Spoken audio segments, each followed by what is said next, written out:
Emma lived alone in a quaint little house on the outskirts of town.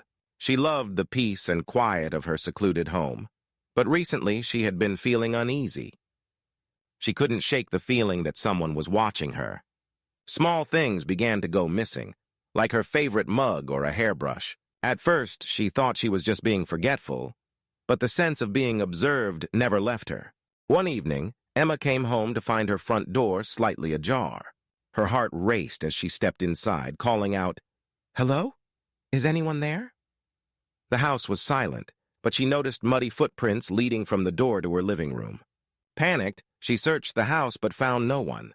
She called the police, but they found no signs of forced entry and left, assuring her it was probably just a prank. Days turned into weeks, and the strange occurrences continued.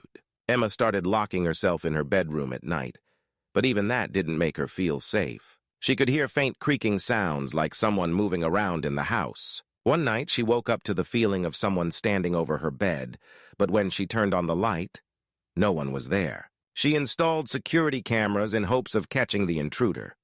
The next morning, Emma reviewed the footage from the previous night. Her blood ran cold as she watched a shadowy figure emerge from her closet, standing silently over her sleeping form for what felt like hours. The figure then disappeared back into the closet. She immediately called the police again, showing them the footage. They conducted a thorough search but found nothing. The police were baffled and suggested she stay with friends for a few days. Determined to find answers, Emma decided to investigate herself. She discovered a small hidden door in the back of her closet, leading to a crawl space between the walls. The space was filled with old, discarded items and a makeshift bed. It became clear that someone had been living there, moving through the walls of her house. She felt a chill as she realized the intruder could be anywhere, watching her. Emma knew she had to leave, but before she could pack her things, she heard the sound of footsteps coming from the crawl space. The intruder was back. She grabbed a kitchen knife and hid in the bathroom, her heart pounding.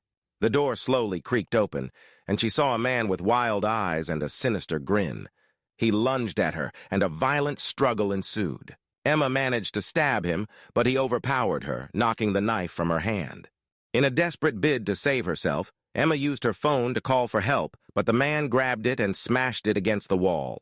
Just as he was about to strike her again, the police burst through the door, guns drawn.